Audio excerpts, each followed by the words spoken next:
Declassified U.S. government documents and witness testimony from former or retired U.S. military personnel confirm beyond any doubt the reality of ongoing UFO incursions at nuclear weapons sites.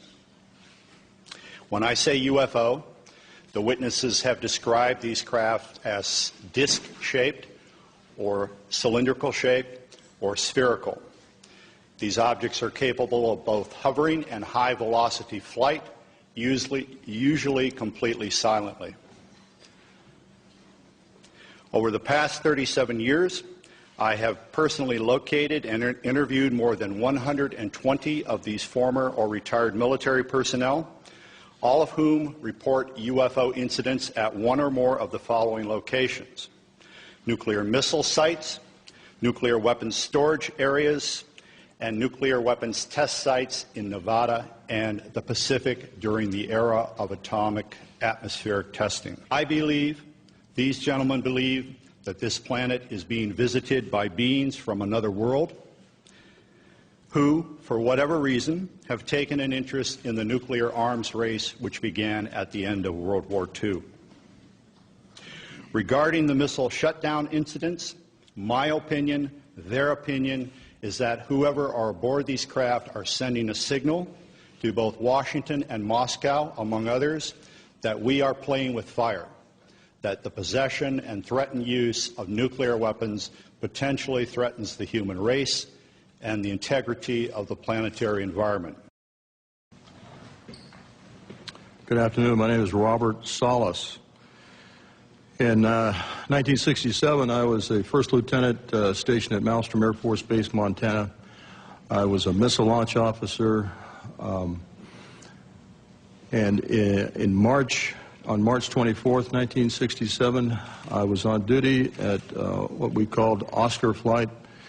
It is a underground capsule hardened site, about 60 feet underground. We had security guards topside. The main guard is called a flight security controller. My commander at the time was Lieutenant Fred Mywald, now retired Colonel Fred Mywald. Sometime in the evening hours on March 24th, I received a call from one of my topside guards, the flight security controller, stating that they had been observing strange lights in the sky making odd maneuvers and wanted to report it. I thought it was kind of a strange report, but I took it seriously. You have to understand we were protecting nuclear weapons, and the reports we generally got were very professional. At any rate, I kind of dismissed the call. He called back about 5 minutes later. This time he was screaming into the phone saying they're looking at an object, a red glowing object hovering just above our front gate. This object was about 30 feet in diameter. He couldn't make out too much of the details of the object, only that it was pulsating, and he had all the guards out there. He was very frightened. Wanted me to give him direction. I think I said something like, make sure nothing comes inside the perimeter fence. He immediately hung the phone up.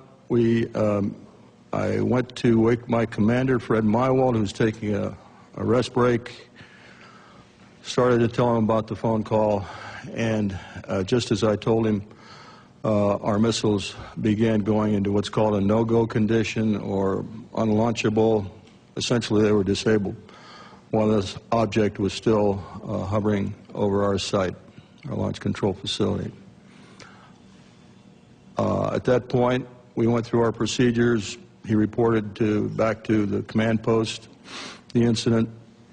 We also had some security lights, meaning security incursions at some of the launch facilities. So I called the guard back upstairs and directed that a security team be sent out. At this point, the guard told me the object had left at high speed. Again, silent, no noise. The The security guards got out to the launch facility and reported back that they were seeing this object again. They also lost radio contact. This incident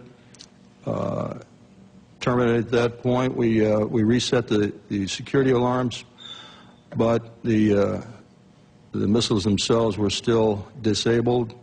We had to call in for maintenance teams to come out and bring them back up on alert. The main indication we got from our equipment was this was guidance and control system failure. I want to emphasize that the security people upstairs had no control authority over. They had no equipment up there, no ability to affect any kind of system shutdown on our missiles. All the control systems were underground. We were relieved the next morning and reported back to the command post, I'm sorry, the base, Malmstrom, reported to our squadron commander. He was white as a sheet, didn't know how to explain the event. I asked him specifically if it could have been an Air Force exercise, and he assured me that it was not an Air Force exercise. There was also a member of the Air Force Office of Special Investigations in the room. He ordered us to not ever talk about this. I even signed a non-disclosure statement to that effect.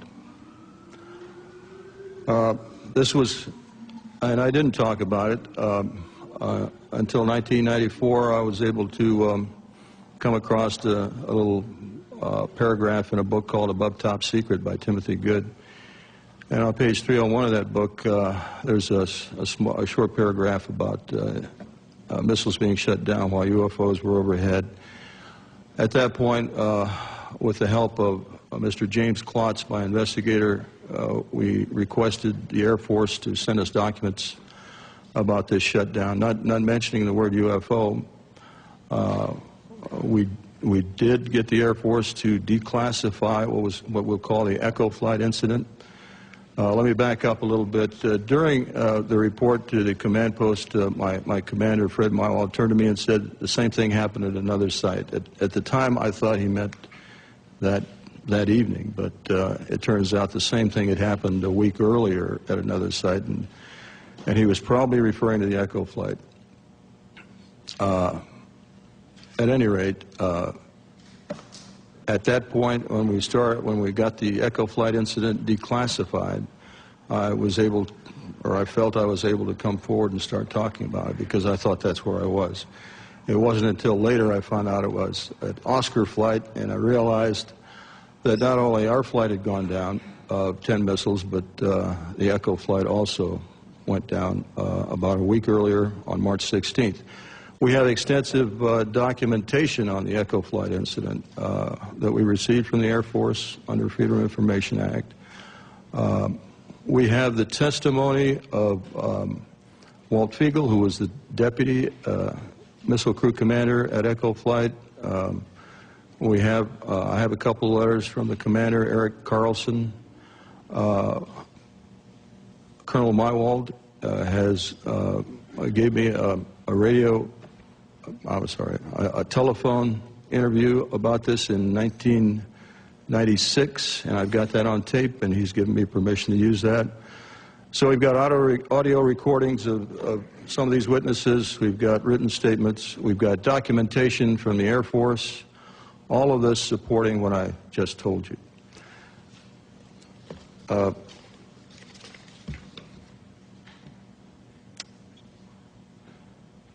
I'll have more to say a little bit later about where I think we should go from here, but right now I'll turn it over to the next speaker.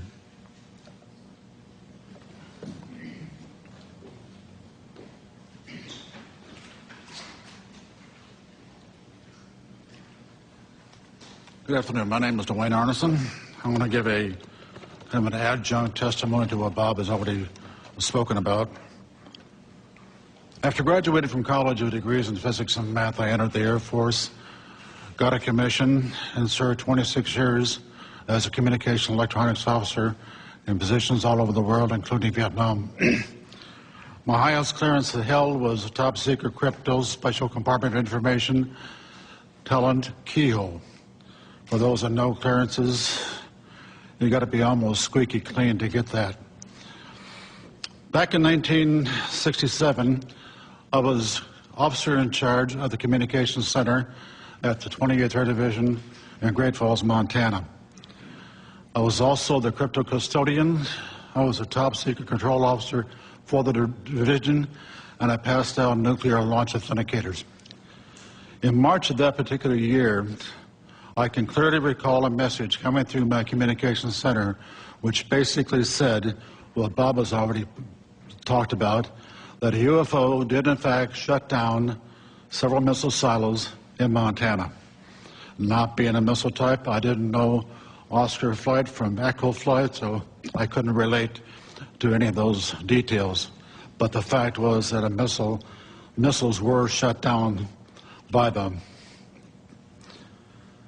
Later on, in the mid-70s, about 1975, I was commander of a radar site in Maine, which was adjacent to Loring Air Force Base. Periodically, my security cop and I met with the SAC security police. And on two occasions that I can recall distinctly, they told us that UFOs were seen over the nuclear weapons storage areas at Loring Air Force Base, which was a SAC bomber base, as some of you may well know. I don't know what the details were. I don't know if any nukes were damaged or deactivated. I never saw a report on that, so I really can't say. That is history. After retiring from the Air Force, I went to work for Boeing as a computer systems analyst. Bob didn't mention this, but one of my first supervisors at Boeing was Robert Kaminsky. He has since passed away. He was the engineer selected by Boeing to go out and investigate the UFOs, the missiles that were shut down. He living close by where I lived in Washington State. We got together frequently on Saturday to discuss UFOs and other topics.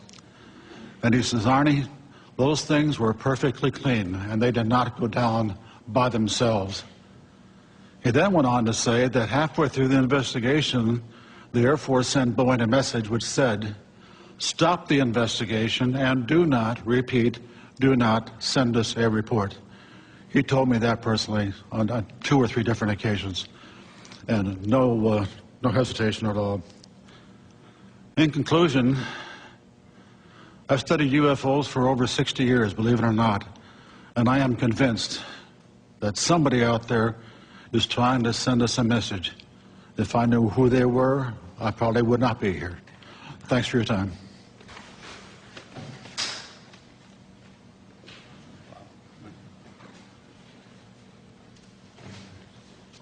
Good afternoon.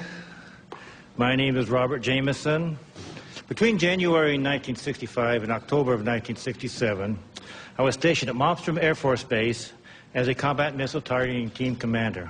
Our main job was to point the missiles in the right direction. Also, we may be dispatched from time to time to a restart. In case any missile goes off alert, we have to restart and verify the targeting data. In March of 1967, I was on alert for dispatch.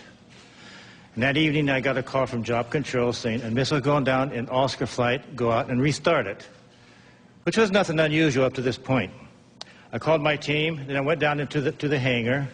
As soon as I got to the hangar, some acquaintances of mine approached me and says, Bob, do you know what happened?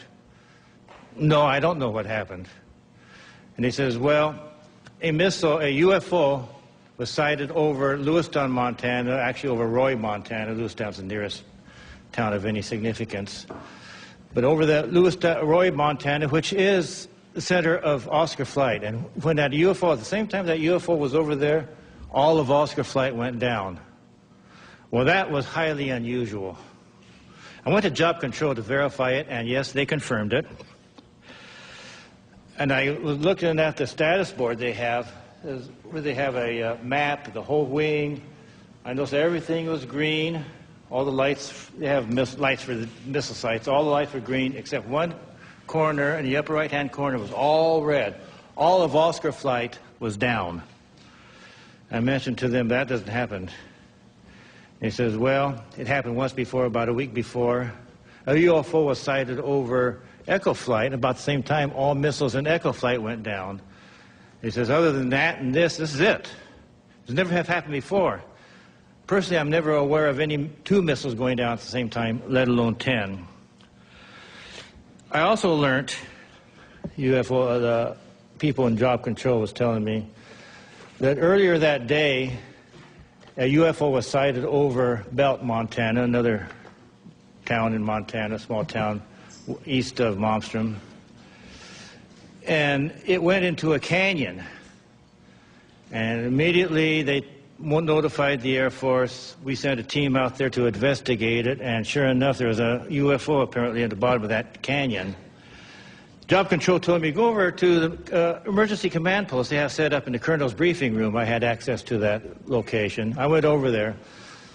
The room was too crowded to really gain anything. I did hear radio contacts with a team out on the field mentioning lights at the bottom and everything, but I couldn't get too close enough to really find out what was going to happen.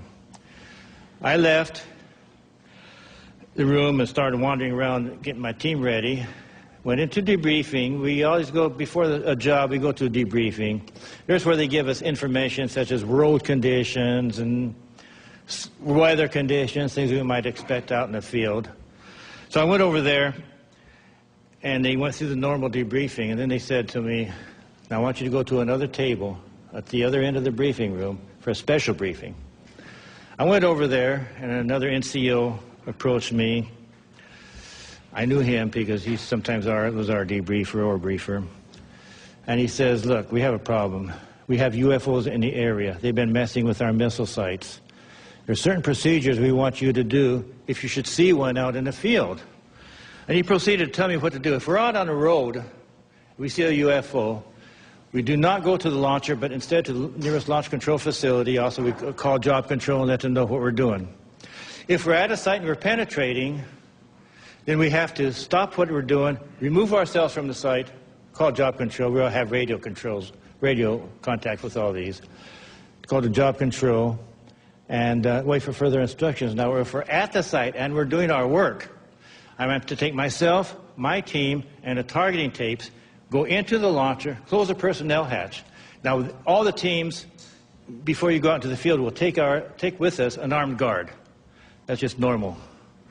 We have to leave the one guard, armed guard, on top, all by himself, and he's supposed to report to job control or the launch control facility of what he was seeing.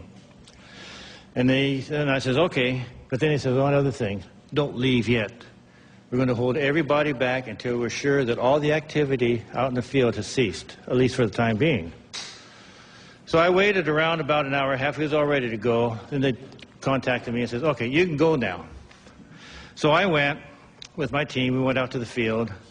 We restarted. We had to go to Oscar Flight. That's not a very pleasant thing. Oscar Flight is 120 miles. It's the furthest flight from the base. And in Air Force trucks, that's not the most comfortable ride. But nevertheless, we went out to Oscar Flight, and we restarted. I think it's either 3 or 4 missiles. This is where Bob was at the time. We restarted 3 or 4 of their missiles. The startups were successful. And I saw no incidents in the field. When I came back, we have to go through debriefing. The first things I asked them upon return to the base, what about this missile out in Belt? They said as soon as daylight came, we were going to send choppers over. It was nighttime when they first saw it, and no one's going to have them scale down the mountain at nighttime.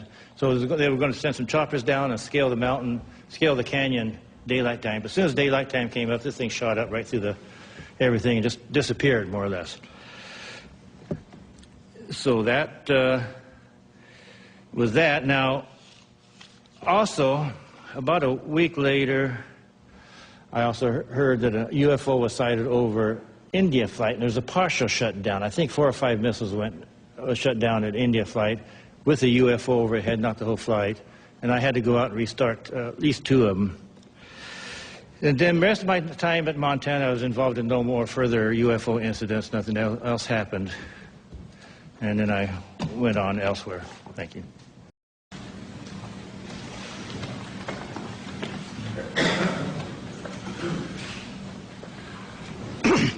Good afternoon. My name is Charles I. Halt. I retired from the U.S. Air Force in 1991 as a colonel. During my military career, I was base commander of 2 large installations, and at the time of my retirement, I was in the Department of Defense Inspector General's office with total inspection oversight of all services and all service agencies. In 1980, I was reassigned from the Pentagon to RAF Bentwaters as a deputy base commander. At that time, Bentwaters was one of the largest tactical fighter wings in the world. We had the 2 base complex, Woodbridge and Bentwaters in England, and 4 FOLs in Germany, and 2 additional standby bases. In December 1980, early in the morning, several of our security policemen discovered strange lights in the forest in East Anglia, just outside the back gate of RAF Woodbridge. 3 patrolmen, Sergeant Peniston, Airman Burrows, and Airman Cabanasac, actually were dispatched into the forest and approached a craft. They reported it being triangular, approximately 3 meters on a side, dark metallic in appearance with strange markings. They observed it for a period of time, and it very quickly and silently vanished at high speed. Initially, I was not aware of all the details. I was only told of strange lights, and I was sure there was a logical explanation. 2 nights later, at the family Christmas party, we were interrupted. The on-duty flight commander for the security police squadron, Lieutenant Bruce England, came and approached the base commander and I. He was white as a sheet. He said, "It's back." We said, "What's back?" He said, "The UFO." Well, we still were, I should say, non-believers at that point. Since my boss had to do the presentations, I was tasked, unfortunately, to investigate. So I went home and changed clothes. I really expected to find a logical explanation. I took several security policemen with me, a disaster preparedness NCO who took an APN-27, a Geiger counter, and a camera. I also had my small cassette recorder I carried everywhere when I was on duty. I was taken to the supposed site. We found indentations approximately 1.5 inches deep, approximately 6 to 8 feet on a side, and radiation of 8 to 9 times normal background radiation. Not enough to be dangerous to somebody, but significant. We also found broken branches on the trees. While we were milling around trying to make sense of the whole thing, one of the individuals with me suddenly spotted something. Off through the forest was a bright, glowing object. The best way I can describe it, it looked like an eye. It was bright red with a dark center. It appeared to be winking. It would sort of wink. It was shedding something like molten metal. It was dripping off it. It silently moved through the trees, avoiding any contact. It bobbed up and down, and at one point it actually approached us. We tried to get closer. It receded out into the field, beyond the forest, and silently exploded into 5 white objects. Gone. So we went out into the field looking for any evidence, because something had apparently been falling off it, and we found nothing. But while we were searching around in the field, one of the people with me noticed some objects in the sky to the north. There were 3 or 4 objects in the north, brightly colored, changing from elliptical to round, and moving at very high speed and sharp angular movements as though they were doing a grid search. While we were watching them, somebody else noticed to the south there were 2 objects just sort of hovering in the sky. One object approached us at very high speed, best guess is 3,000 to 5,000 feet, somewhere in that neighborhood, stopped directly overhead and sent down a concentrated beam at our feet. It was about 1 foot in diameter. The best way I can equate it is sort of a laser beam. We stood there in awe. Was this a warning? Was this an attempt to communicate? Was this a weapon or just a probe? Just as suddenly as it appeared, click, it disappeared. We stood there, really concerned. About that time, we noticed the other object to the south was sending down beams, about a mile and a half away over Woodbridge Base. We had 3 different radios with us, the police radio, the security police radio, and I had the command net. All 3 radios were functional, and we were talking to control centers. They were constantly breaking up, and we had great difficulties communicating, but we were able to discern that on the police and security net that some of those beams were either falling into or near the weapons storage area, and there's a great deal of concern. It really bothered me at the time. Every time something of significance happened that night, I kind of clicked on my little tape recorder and recorded it so I'd have a record of it for the next day. Unbeknownst to me, a copy of that was released by one of my coworkers several years later, and hence there was a lot of publicity. My superiors at the time were informed what happened. I briefed my boss. I played the tape for him. He listened intently. He was aware of the incident because he was monitoring the night before on the radio. He and several others were. He took the tape to the 3rd Air Force staff meeting the following Wednesday. 3rd Air Force was the Air Force headquarters at that time in England. Played it for General Baisley, the commander and staff. They all sat silently. The decision was, it happened off the base, so it's a British affair. In other words, they were loath to get involved. So my boss came back and threw me the tape recorder, and I said, well, what do we do, boss? He said, get with Squadron Leader Moreland, who was the British liaison officer, and do a report. It's their problem, not ours. Gosh, here I am kind of caught in the middle, and I'm the junior guy here. Whoa, why did I ever get involved? Well, Squadron Leader Moreland was on vacation in Wales at the time. He came back, and he was quite upset that he was in the middle of the thing, too. So he said, well, write a memo. So I wrote a, I shall call it, cleaned up memo, just kind of unexplained lights, just to kind of tickle their, get them to come out and investigate and look into the thing. Well, I gave it to Moreland, and unbeknownst to me, Moreland sent a copy to his superior at 3rd Air Force. I didn't know that at the time. The copy to MOD was apparently buried in the files. Days turned into weeks, and weeks turned into months, and I almost forgot about the incident, to be honest with you. Gave up. Several years later, one of my coworkers was playing a copy of my tape at cocktail parties and caught somebody's ear. Somebody started asking questions, and he said, oh, Holt wrote a memo. The next thing we know, there was a Freedom of Information request came into Bentwaters. Of course, there was no official copy. We didn't have word processors in those days. We used typing manifolds in the old typewriters. We were just transitioning. And the only copy was an onion skin that I had in my desk. So my boss went back and said, there's no official record of it. Well, somebody else found out the 3rd Air Force had a copy. Well, Pete Bent, a good personal friend of mine, was the acting 3rd Air Force commander, called me and he said, hey, Chuck, I've got a copy of this memo. We're going to have to release it. I said, please, burn it. Your life and mine will never be the same. You and I don't need this. Well, need I say more? The tape came out, unbeknownst to me. The memo came out, and a lot of publicity.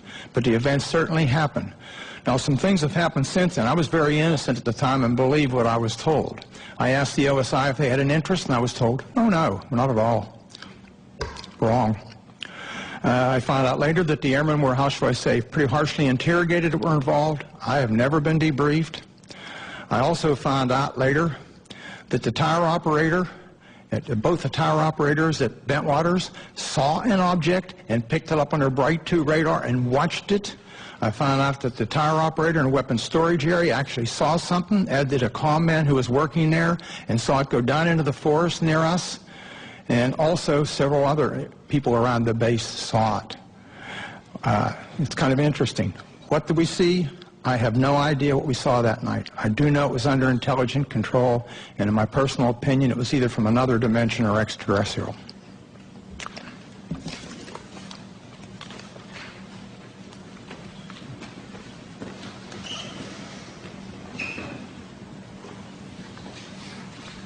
Good afternoon. My name is Jerome Nelson. From 1962 to 1965, I was an Atlas F ICBM Deputy Missile Combat Crew Commander, assigned to the 579th Strategic Missile Squadron in Roswell, New Mexico. Sometime during the winter of 1963 through 1964, while I was on alert duty in the Launch Control Center at Atlas Site 9 west of Roswell, my topside security guard called me on the telephone and reported a bright light that is a fully illuminated round object was hovering silently over the missile silo and shining a light down onto it. I could tell that he was serious, and his voice revealed he was very frightened. After perhaps 5 minutes, the object left the vicinity. Even before it left, I called the base command post at Walker Air Force Base and reported the incident. I was concerned the object would somehow sabotage the missile. I was surprised by the response I received, being told that the command post would take the unauthorized excursion under advisement. I was never debriefed by my commander or anyone else, which I found quite puzzling and frustrating. Over the next month or so, this type of incident occurred several more times while I was on duty at Site 9.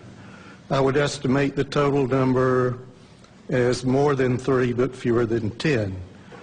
On each occasion, I would call the command post, but each time my report was met with the same apparent indifference.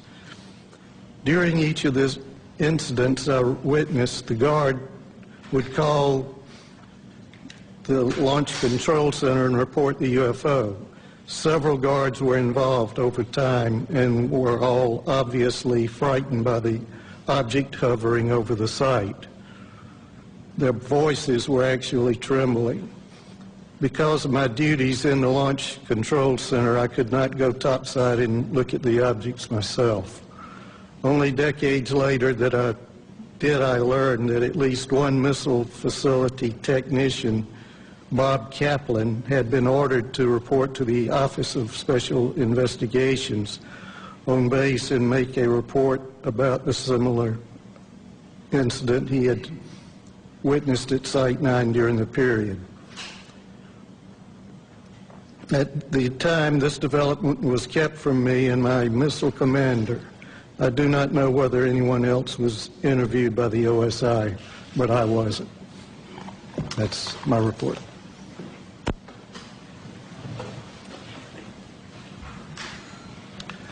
Well, good afternoon, ladies and gentlemen. My name is Patrick McDonough, and I'm here today to relate an experience that happened to me in September of 1966. It's 44 years ago, but that experience was so significant, it was basically burned in my memory. I haven't forgotten about it at all. But I am getting older, and I did want to put this experience and relate it on the record. A little background on me: I had enlisted in the Air Force in Berkeley, California in the first week of November 1962. At the onset of the Cuban Missile Crisis it was going. I felt patriotic. And up to that time I had been studying engineering in college. I had 3 years of engineering.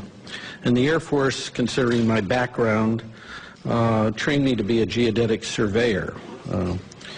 And I was assigned to 1381st Geodetic Survey Squadron in Orlando, Florida. We basically, in 1965, we moved to Warren Air Force Base in Wyoming.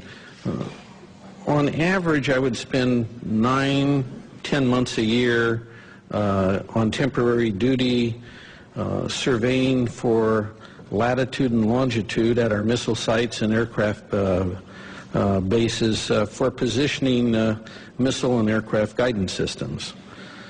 Basically, the squadron's mission was to provide precise geographical coordinates for a missile or an aircraft inertial guidance system, so that the missile or aircraft would know exactly precisely where it was at when it takes off, while the intelligence agencies would provide the targeting information.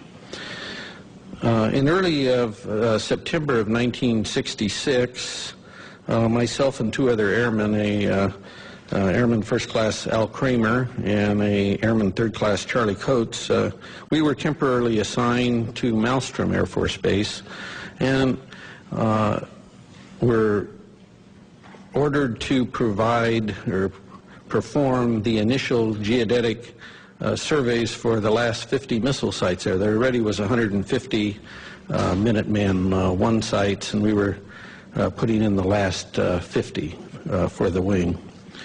And basically, we were assigned to the Site Activation Task Force, they call SATAF. It was Boeing, really, the prime contractor.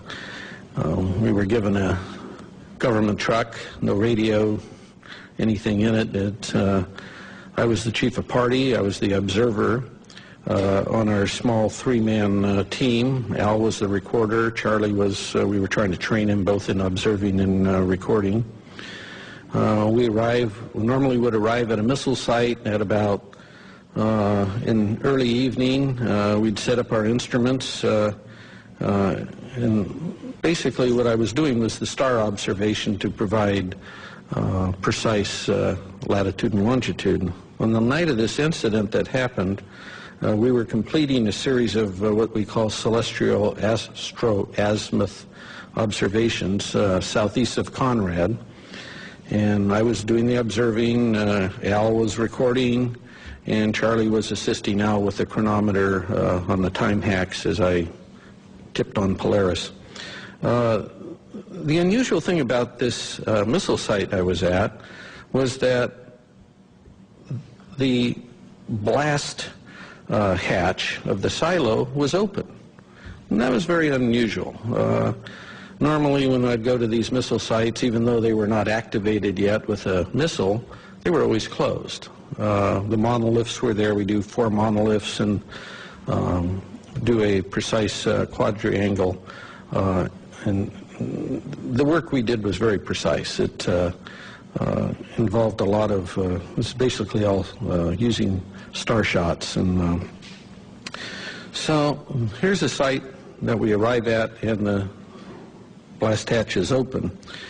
And we're nearing completion of the star observations. We had been to the other 3 monoliths, and I was at the monolith at the next to the hatch. And it was probably about 1:30, and a unidentified flying object came from the north and stopped right over us. I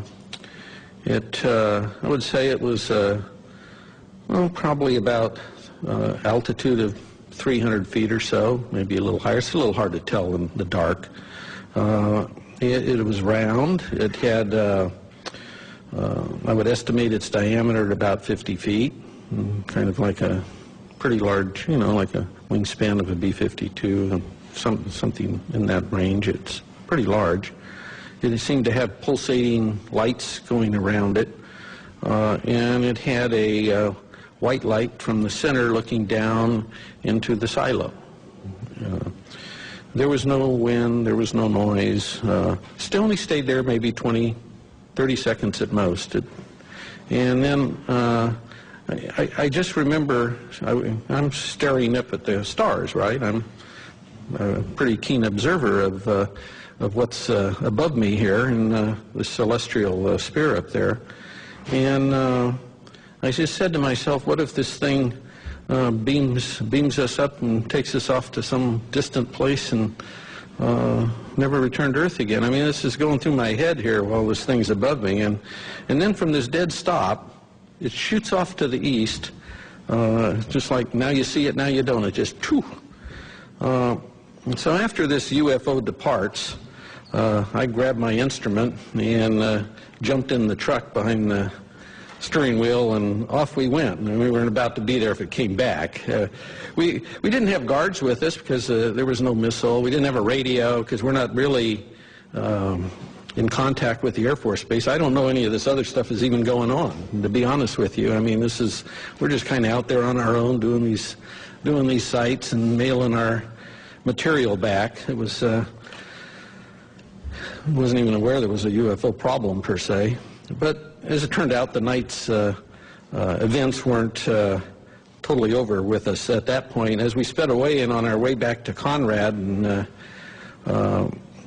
the Army Corps of Engineers had base rocked all the roads to take the weight of these missiles they were bringing in. And of course, these are new sites, and they took down all the signs to make the roads wider. And I go over the hill and come down, the headlights come down, there's no road there at Teed, you know.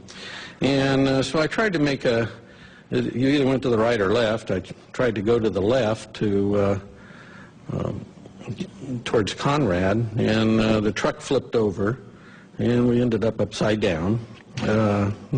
Fortunately, none of us were hurt.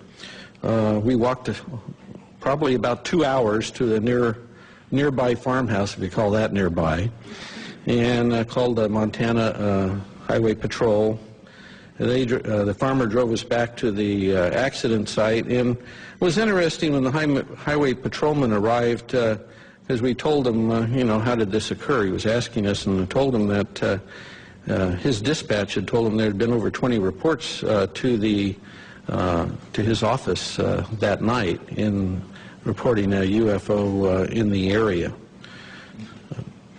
I wrote incident reports to the SATAF, Boeing, Montana's state regarding the accident. But, you know, what was interesting was I never heard anything from the Air Force regarding the incident, and I never had to, there was no retribution or reimbursement required from me for rolling this truck. And this truck had 18 miles on it that afternoon. It was a new truck. Okay, so nothing. I heard nothing. So this part was good because I didn't really want to buy the truck. I went back to my headquarters at Warren Air Force Base, and about a month and a half later I was discharged. I did not mention wrecking this truck up in Montana on one of my TDYs. They didn't ask me, and I didn't mention it. I didn't want to buy it. But I must say now, in my 4 years that I had with this geodetic survey squadron, I had worked on the latest missiles and aircraft in the U.S. Air Force inventory. And I worked everywhere on these guidance systems. And I never saw anything in the Air Force inventory that could perform like this UFO did. I don't know what it was, but we sure didn't have any. I never saw anything like it. And I'd like to thank all of you for being here today, and thank the National Press Club. Hopefully someday we'll know in the near future that the government will perhaps release any information they have on UFOs. Thank you very much.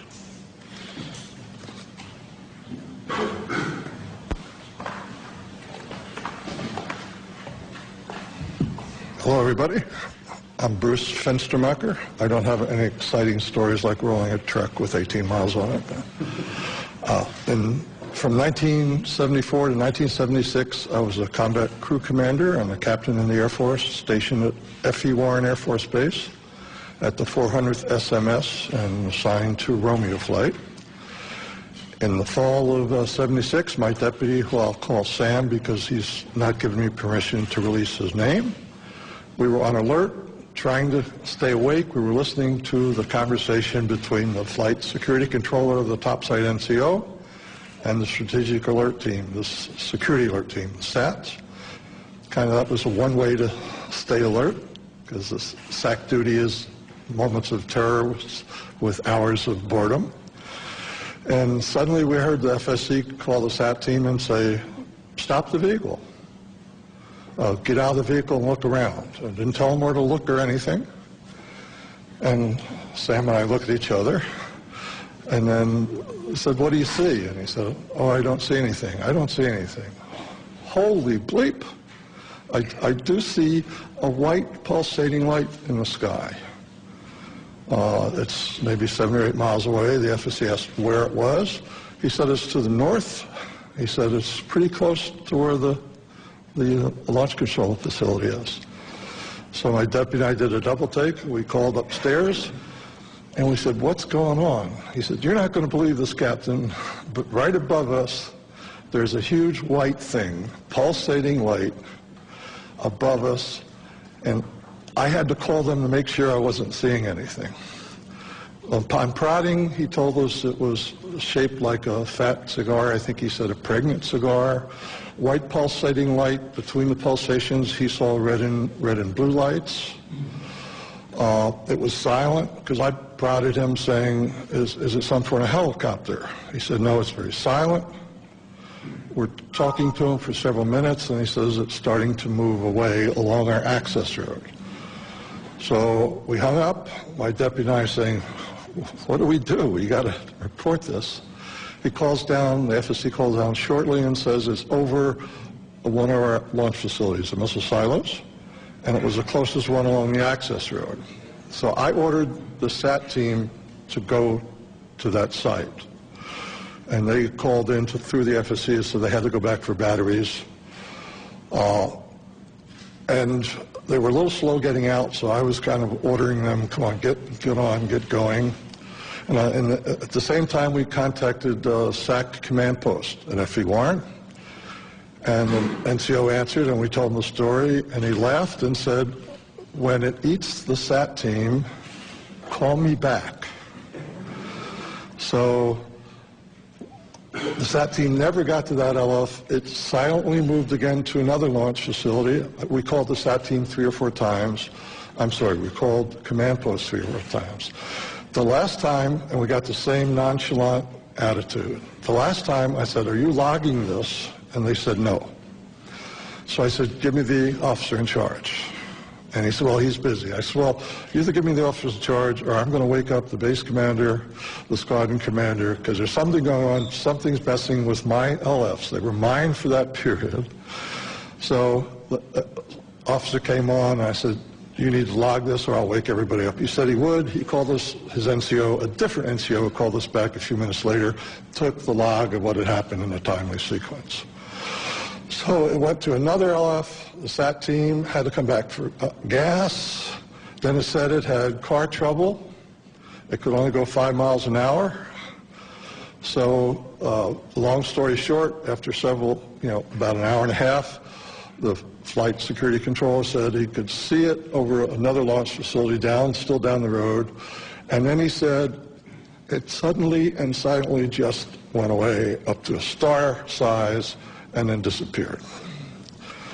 So that was it. It was an exciting rest of the tour. The next day we were relieved by another crew to go back home. And I went upstairs, and the FSC is lying like in a chair in almost a fetal position. And I talked to him, and he was scared. He said, I can't sleep. I can't get that thing out of my mind. And I said, what the heck was with the SAT team? He said, both my deputy and I were prior service, so we got along well with the enlisted guys. So he said, if you promise not to tell anybody, they told me they were not going to go to any LF with that thing over it. No direct orders, no nothing, and in fact, they never left the launch control facility. We picked up the Quebec team on the way back, the Quebec crew, because Quebec was on the way to Romeo, and SAC liked to save a little gas, so we road share. And they told us that earlier that evening, they had the same sort of thing flying over several of their launch facilities. And I said, what happened? You reported it. And they said, are you crazy? We didn't report it. We're not going to report it. I said, well, I did. He said, well, if you tell them about us, we're going to say it never happened. So we went back home. I reported to my squadron commander. The next few, we always have departure meetings when you go out for alert. The next several departure meetings, we had an unusual visitor. We had an officer in a uniform telling us that you may have heard rumors about this. It didn't happen. It's top secret. And I wanted to stand up and say, which is it? Didn't it happen, or is it top secret? So that's my event. I think Mr. Salas could back.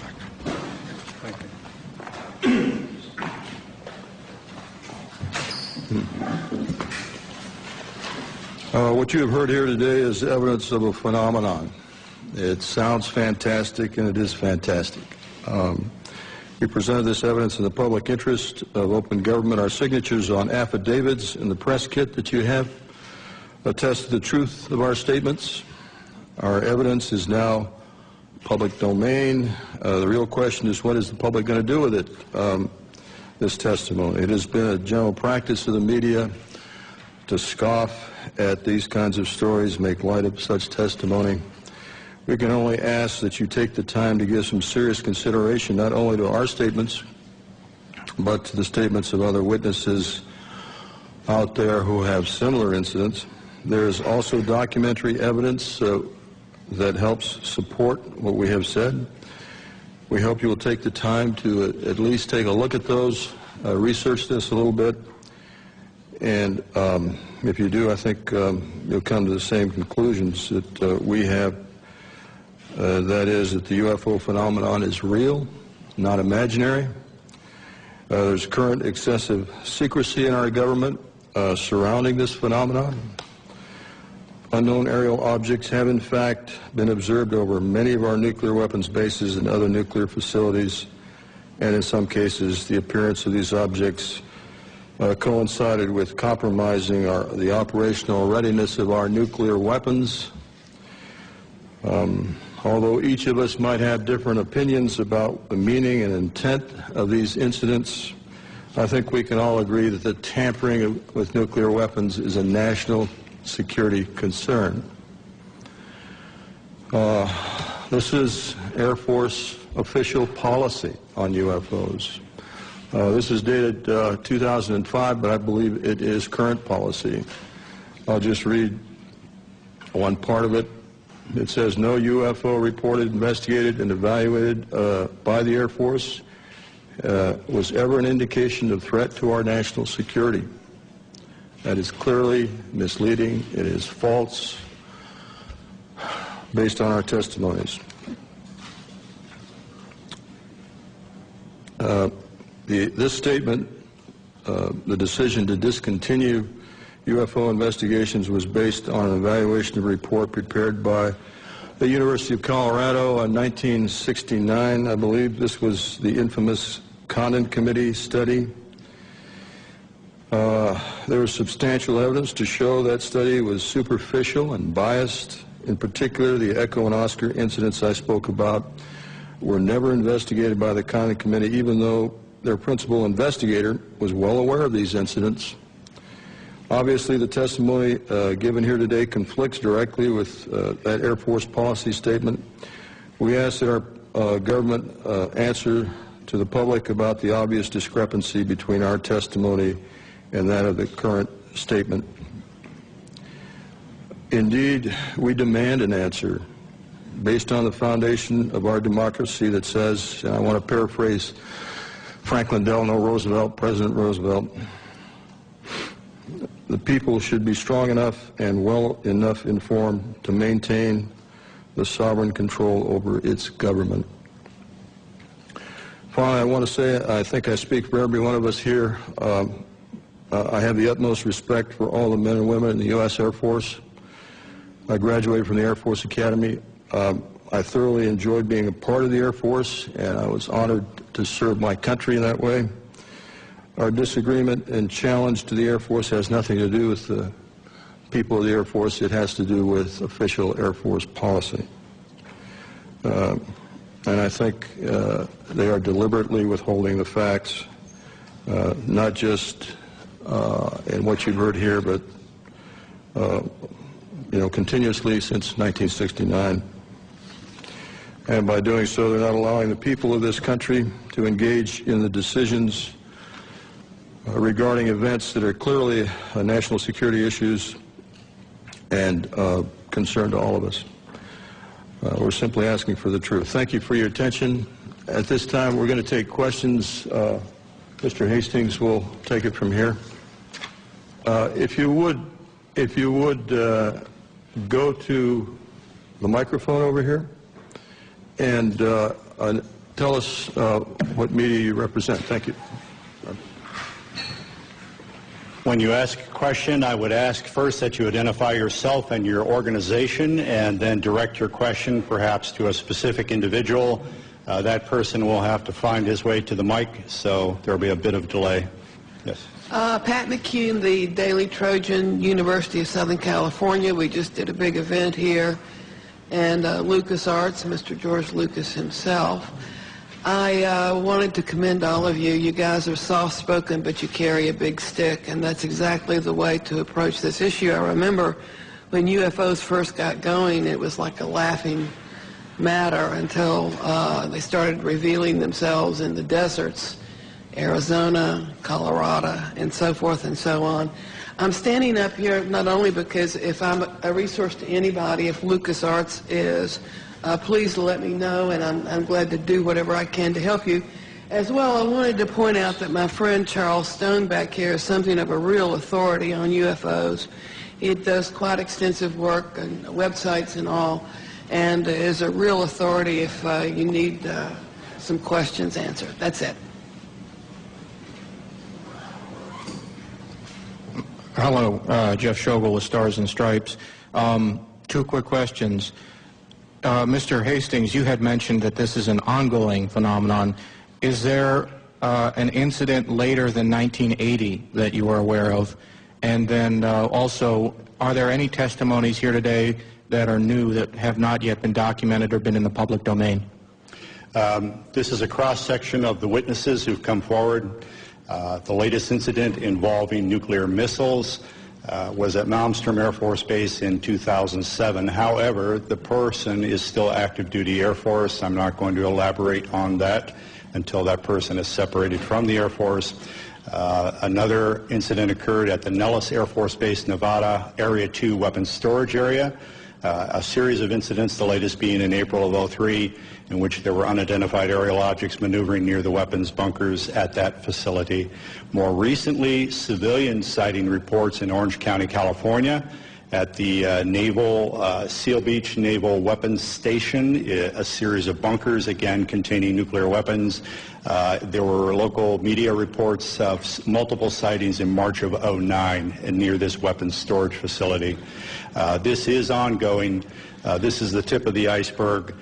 We can only catch as catch can. I am of the opinion that for every incident that I'm aware of, and for witnesses that we've got in hand, there could be 10, there could be 100, there could be many, many more incidents that I'll never know about because the people won't come forward. They'll wait years or decades to talk about what they know. And is anything that has been said here not been in the public domain before? I'm sorry? Anything that has been said here, I know I've heard the incident that Mr. Holt referred to, I've seen Mr. Salas.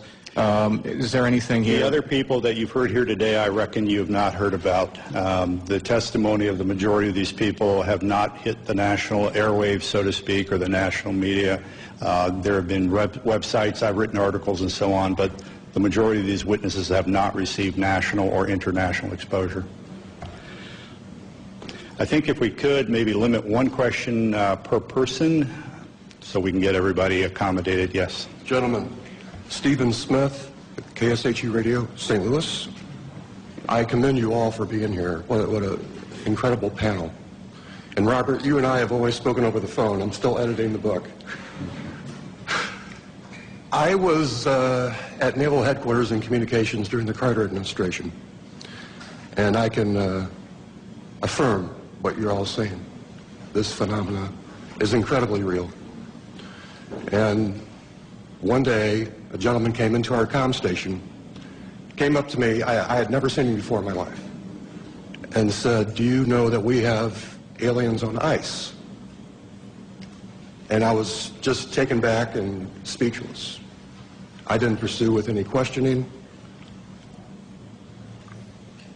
And he turned around and walked away and walked out. I have been a contactee twice in my life, both times in Santa Monica, California, one in 1986, one in 1997. Incredible experiences that I won't go into detail right now. But I just want to say, bravo, gentlemen. Thank you.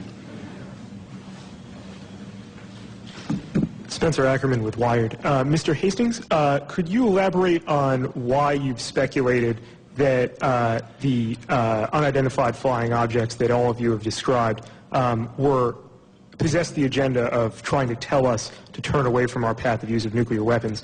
Are there other potential explanations that you've considered and found less plausible? Is there a possible offensive threat to the world from these UFOs? As I said in my introductory remarks, that's speculative on my part. However, given the available evidence, that is a plausible scenario. We can clearly say, based on radar data, which are empirical, not anecdotal, that these objects have been tracked since the early 1950s, if not earlier, traveling up to 7,000 miles per hour, making right-angle turns at high rates of speed, instantaneously hovering, reversing course. If we or the Russians or any country on earth had those kinds of craft in the early 50s, why have we spent the last several decades developing fixed-wing aircraft of far inferior abilities? These are clearly, in my view, a technology from somewhere else piloted by beings from obviously another world or another dimension. Moreover, the fact that missiles have been tampered with here and in the former Soviet Union, and on one occasion in each country, about which I am aware, actually activated, I think we can rule out that these are the Americans attempting to start World War III or the Russians attempting to start World War III. Again, the technology involved is so superior, and we cannot conceive of a logical scenario whereby either of our countries would attempt to activate nuclear missiles for any reason under the sun. Now, our opinion is that whoever these beings are, they are indeed attempting to send a signal that we are playing with fire, that we are gambling with the human race's future. There are other possible scenarios. I have half-jokingly said from time to time, maybe they're planning to invade Earth and they don't want to inherit a radioactive environment when they do. Now, I don't believe that's what's going on by any means. I don't think humankind is in jeopardy from whoever they are and what their intentions are, except we will have our minds expanded. There will be a paradigm shift. Traditional institutions such as religions, governments, other social institutions may indeed be threatened by what is coming. That is just a logical consequence of what is about to occur. But if indeed this earth is being visited by other races, and if those races are, one or more races, are in fact repeatedly monitoring and sometimes tampering with our nuclear weapons, that secret, in our view, should not be kept from the citizens of this planet any longer. But you don't think there's an offensive element to their contact? I don't think there's any potential hostility, except, again, to closed-minded people. Sure. This is to the question of hostility. What you've heard up here, and especially in my case, they could have done a lot more damage, in permanent damage to our weapon systems, and they didn't. All of these weapons, in my case, were brought back up on alert. It took a day or so, but everything was fine. If they wanted to destroy them with all the powers they seem to have, I think they could have done that job. So I personally don't think this was a hostile intent. Hi, I'm Charles Stone with the Tiger News Service. I didn't ask my friend to come up and make that statement for me, but appreciate your patience. I've published internationally in the history of weapons of mass destruction, including going back to the 1940s, and these incidents go back to at least that period of time, that U.S. government military facilities that were doing high-tech development in that period of time also reportedly at least had UFO visitors of various types, and that there is archaeological evidence that there have been what we would call that there's evidence of what was almost certainly atomic warfare in ancient history, at least twice, and also that I'd like to mention that one of our biggest and most powerful government agencies was founded in part to monitor UFO activities. That was the National Security Agency in the late 1940s. Did you have a question, sir? Are you aware that the NSA was partially founded to monitor UFOs? I've heard rumors to that effect, and also the Central Intelligence Agency. In my view, those rumors aren't supported by any authoritative documentation at this point. I would not be surprised at the same time if that were ultimately proved true by historians, but that's as far as I think we can take it at this point. Right. Thank you. Thank you. Hi, my name is John Kelly. I'm a columnist at the Washington Post. Colonel Halt, you mentioned that when you went out you had a cassette recorder, a Geiger counter. You said a camera? Camera, 35 millimeter camera. First of all, did you take any photographs? And second, how does a cassette tape made by you, presumably for official purposes, end up at a cocktail party entertaining guests? Okay, two questions. Let me answer the first one. The disaster preparedness individual I took along, Tech Sergeant Monroe Nevels, also worked for the base newspaper part-time. He was a professional photographer on the side, had a degree in photography, had his own darkroom. In fact, when he left the base, we had serious problems because he painted one of his rooms with flat black paint. We had to redo the paint about 4 or 5 times. He took numerous pictures of the indentations, pictures of the broken branches. He tried to take pictures of the objects in the sky. He took the film back home, and it all came out fogged. Unfortunately. Now, he did it in his own darkroom. I used to have a darkroom and dabble in photography, too. He could have done it himself. It could have been a radiation, which I have doubts about, or something could have happened that we don't know about. But anyhow, the film all came out fogged. Sergeant Pennison had a camera. It was not uncommon for the security police on the perimeter to carry cameras because the British have a lot of, we call them bird watchers, people that catch tail numbers and follow the history of airplanes and climb over the fence from time to time, not to do any damage or any harm, but curiosity and try and get close. It's part of a game. So we would, if they did that, we would photograph them inside the fence and turn them over to the British police. Sergeant Pennison took his film to the photo lab and turned it in, and they told him it disappeared. I can't answer that. The other question, what was the other question you asked about the... So did you personally have a camera that were taking pictures? I did not. I had the microcassette recorder. We, keep in mind, we were just in the process of transitioning to word processors in those days, still using the typewriter. Our secretaries were very resistant to getting involved in modern technology. And so what I would do, I carried one in my pocket, a little linear, and we had the big linear machine in the office, and when I went around the base, I'd note, you know, the fence is damaged here, this needs to be painted, whatever was going on.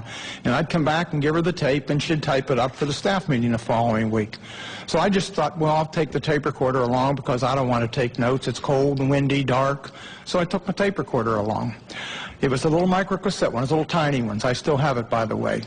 I came back, and after the tape was played at 3rd Air Force, and I played it for Squadron Leader Moreland and several other people, Ted Conrad, my boss, said, make me a copy. So I made him a copy. He put it in the desk drawer, in his desk drawer. He moved on, and it was replaced. And the gentleman that replaced him thought it was hilarious to play the tape. I didn't know this at the time at cocktail parties. So he was playing a copy. A copy of that copy somehow or other got to a gentleman by the name of Harry Harris, a British barrister or a lawyer. Harry was an amateur ufologist. He and a guy by the name of Mike Sachs. I traced this down years later. And a couple of ladies named Brenda Butler, Dot Street, and Jenny Randalls, who were writing a book at that time, all got involved, and my tape got out into the public domain, a copy of my tape. What's on the internet now is probably a 5th, 6th, or 7th generation, but it's out there. So does that answer your question? Thank you. Let me interject that Robert Jameson, the missile targeting officer from Malmstrom in '67, does need to catch a plane, and so if anyone wants to direct a question to him, you'll need to do it in the near term here. Hi, Ledge King with Gannett, Washington Bureau. I have 3 questions, 2 of which can be answered by raising a hand. The first is, have any of you been contacted in the last month, I guess, whenever this event was being planned, by a government official telling you not to show up or trying to dissuade you? Any of them? Any of you? No. Second question is, Mr. Hastings alludes to the fact that there's a message being sent here that we ought to get rid of nukes. How many of you subscribe to that theory? The theory that you support getting rid of nukes, first of all. I don't think he said that. Well, what you're being asked is, Bob and I are of the opinion that the bottom line is the best explanation for what has taken place at our nuclear weapon sites is that whoever are in the UFOs are in effect sending a message, perhaps getting rid of nukes, expressing displeasure or concern, but certainly indicating an interference with the weapons. You're being asked whether you subscribe to that or not. You support? Not quite to that degree. I think they're modernists to make sure we don't mess things up. Do all of you support getting rid of nuclear weapons? Show of hands. Okay. Can I just add? Sure. with regard to the reason I came to the conclusion that this was a message was simply, again, they could have done a lot more destruction, I think, to our weapon systems, and they didn't. It was simply shining a light on our nuclear weapons, and literally shining a light on nuclear facilities. This has happened all over the world. I can point to other instances where UFOs came over, shone a beam down on the weapons storage area where nukes were stored. To me, it's pretty clear. This is just, we're shining a light on this. We're pointing it out. What are you people doing with nuclear weapons? And my final question, which does require somebody to speak, is, you've talked about how society and the mainstream media sort of are very dismissive of all this. Can one or two of you talk about sort of the personal journey you've come to in terms of,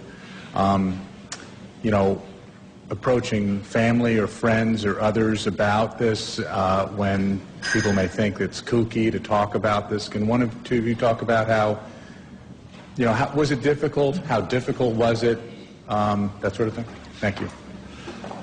Well, as a person who is very, very skeptical about this, what I call UFO nonsense, when that happened that night and I thought through the process of what the logical explanations are, after that I was very careful about who I told what, because some of my friends, when I started on this, just laughed. So I got ridiculed. I was used to the ridicule from the Air Force, except for the dual standard. We're going to ridicule, but it's secret and don't talk about. And coming out was my, I came out a little bit. I talked to Robert. I gave him a little bit of the story. I didn't want my name to come out. I was concerned. I don't want to be considered a kook. I don't want to, because I consider, not so many anymore, but I consider some of the extremists a bit kooky. But I think it's more important that we come out and tell our story rationally and see that we aren't kooks, and this is what happened, and make your own judgment. But one of my concerns is that you all think I'm a kook, and I'm old enough that I don't really care that much because it happened. So is that okay? How old are you? 68. Going on 95. I would briefly add to that I made a decision decades ago that no matter who laughed at me or threw things at me, I would speak what I knew to be the facts. The world is filled with self-appointed UFO experts, persons who have all the answers, even though they've studied none of the facts. The scientific community is chock full of those folks. Journalism, frankly, is chock full of those folks. We're presenting credible witnesses for open minds, people who have an objective sense of their duty to inform the American public about the reality of the situation. We're providing you not only these witnesses, but many other witnesses who can testify as to the reality of all of this, and you may draw your own conclusions. I'm Lisa Fan from Epoch Times newspaper. My question is towards Mr. Arneson. You mentioned someone over there trying to send us a message. I wonder what kind of a message. Do those aliens consider our Earth people have a threat to them, or they just try to defend, or they try to come here to occupy, take over Earth? What kind of a message do you think? If I knew that answer, I wouldn't be here. I really don't know. But they're trying to tell us something without a question. Whether it's don't go much further, get rid of the things, I don't have any idea. Are they from the extraterrestrial? Who knows? Are they from other dimensions? Who knows? Are they from underneath the Earth? Who knows? Your guess is as good as mine, and I can't answer that question. Anything else? The government are trying to conceal this information, the fact actually, for all those years. Do you think this will do good for the society's stability, or is it kind of prevent for some advance or further research for our society? That's a big one. We have been lied to for so many decades about the truth of the matter, and I think we need to have more openness in society as far as what these things are. Recently, in the last year or two, the Catholic Church has said publicly, you know, it's okay. ETs can exist. They're our brothers, and they are theologically saying it's okay to believe in extraterrestrials. And if the Catholic Church says it, it's got to have a big stick, I would think, as far as the Western world is concerned anyhow. Do you think right now it's a time for human beings to admit there are other spiritual beings in the universe besides the human race?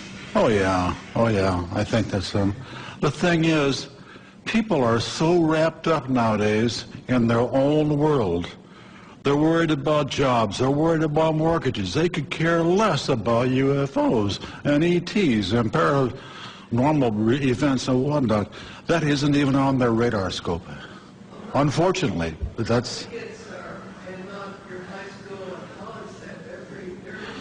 I understand that. I haven't spoken to college students that much myself, but I understand that that is a fact. Yeah. And that's healthy. I think that's goodness. Oh, yeah. I just wonder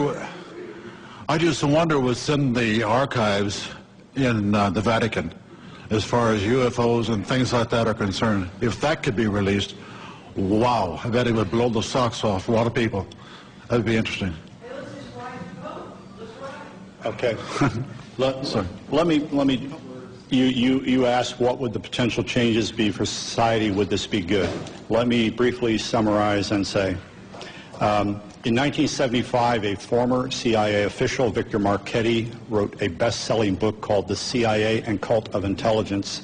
The CIA took him to the Supreme Court to attempt block publication of that book.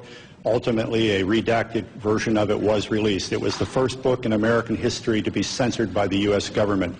The same Victor Marchetti, in 1979, wrote an article for Second Look magazine. The title, I believe, was How the CIA Views the UFO Phenomenon. He said, among other things, this subject was so sensitive that you did not talk about it in the agency unless you had a need to. Nevertheless, there were rumors floating around at the highest levels of CIA about recovered crashed UFOs and the bodies of their crews. Thirdly, Victor Marchetti said, in his opinion, as an intelligence analyst with CIA for I think 11 years, he was of the opinion that no government on earth will voluntarily release this information because it would jeopardize the status quo, i.e. their power. Even if there's no hostile intent or implication to the visitation of these beings, if indeed these are extraterrestrials, even if they're not meaning us any harm whatsoever, governments have nothing to gain and everything to lose by admitting the reality of this. And Victor Marchetti's opinion is that this will probably come out, you know, by some action on the part of the phenomenon itself, which will leave no doubt in anyone's mind. But don't expect Washington or Moscow or any other government to volunteer the reality of all of this. Thank you. I'm Jim Canan. I'm a defense writer of long standing in this town for Gannett Newspaper's Business Week magazine, and I was senior editor of Air Force magazine. I'm going to ask a question, but I want to contribute something. When I was on Air Force magazine, I was told by an Air Force colonel of long acquaintance that this was real and that we were actually dealing with the aliens. I never had the guts to write. He said, you won't have the guts to write this. I said, no, because I have to confirm it. And if you can't tell me how to confirm it, he did give me a couple names, but it didn't pan out. I was like all the rest of the press, you know, if I couldn't confirm it, I wouldn't write it. Now, that may mean that we're somewhat cowardly, but at the same time, it means that we're also very careful. I do sympathize with the members of the press who do not write about this, even though I myself am convinced of it by now, because I was one of them once. But now, I have a question contemporary. 2 years ago, the Air Force Chief of Staff and the Secretary of the Air Force were dismissed by the Secretary of Defense for, among other reasons, being sloppy in their management of nuclear weapons. We transported an armed one somewhere, we sent components overseas and so forth. This shook up the Air Force. I want to ask you gentlemen, in the aggregate or individually, do you think that this evidence of malfeasance ranks up there with not telling the public about alien or UFO intrusion at nuclear sites? Is there an equation there?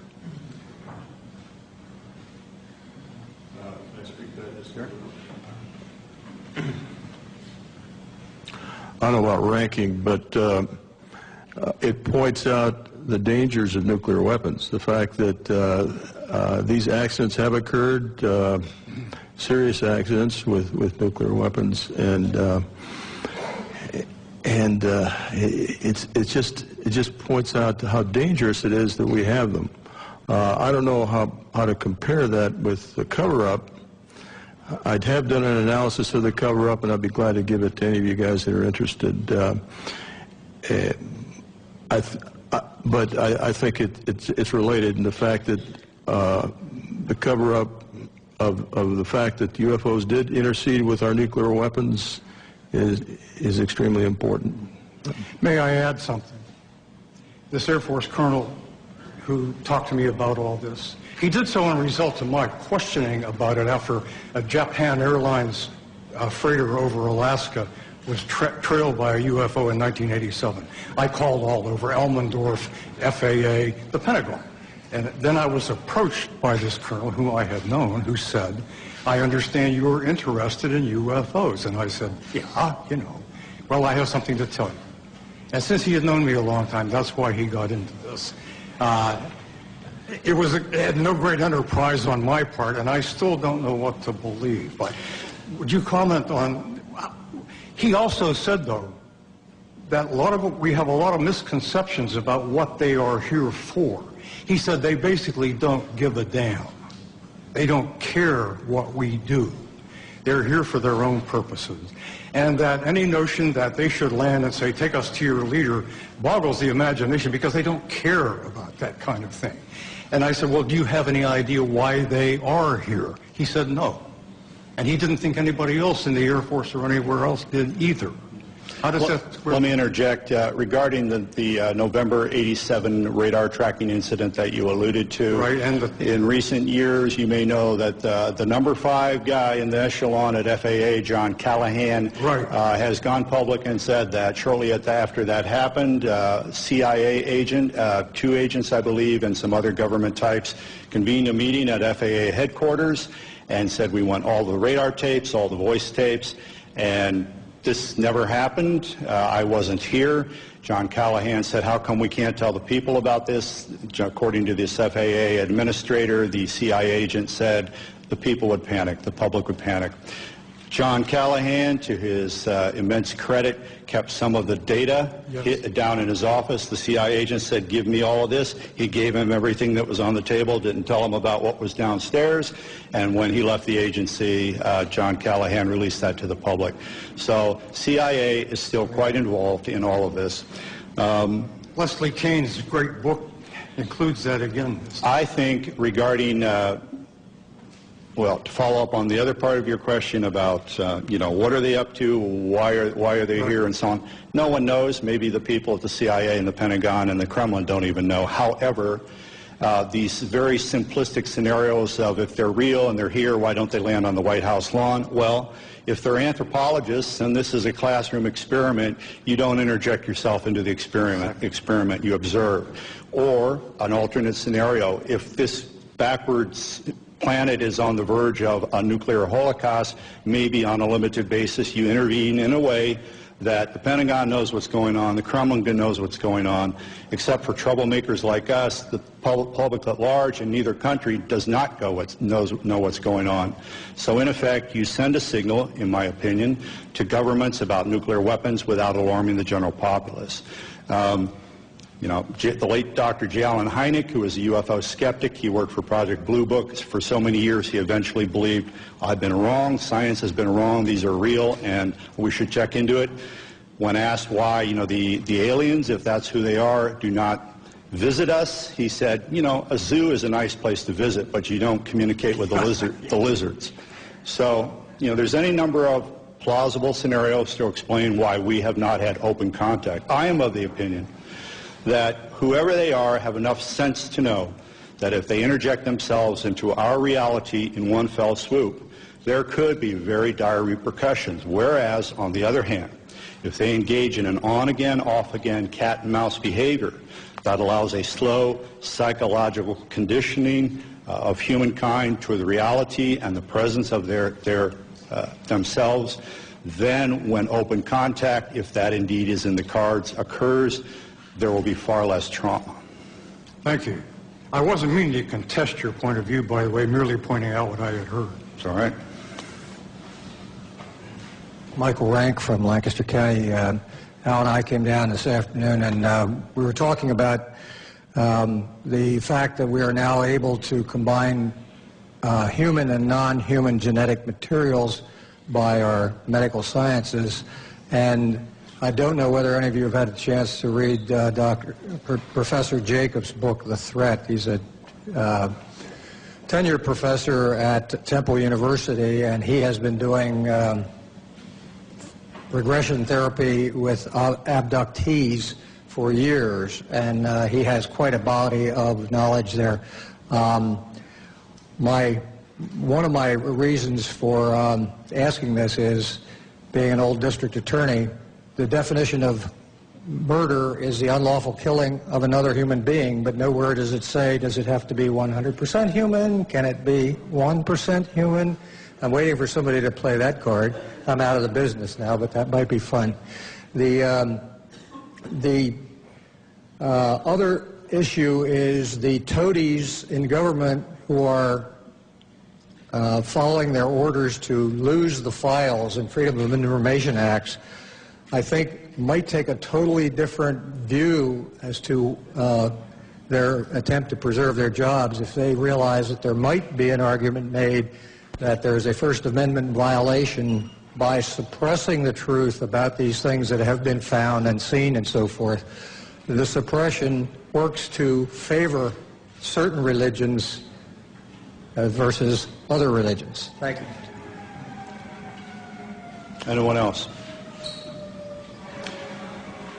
Thank you for coming. Again, all of us will be available for one-on-one interviews for some period of time. Thank you.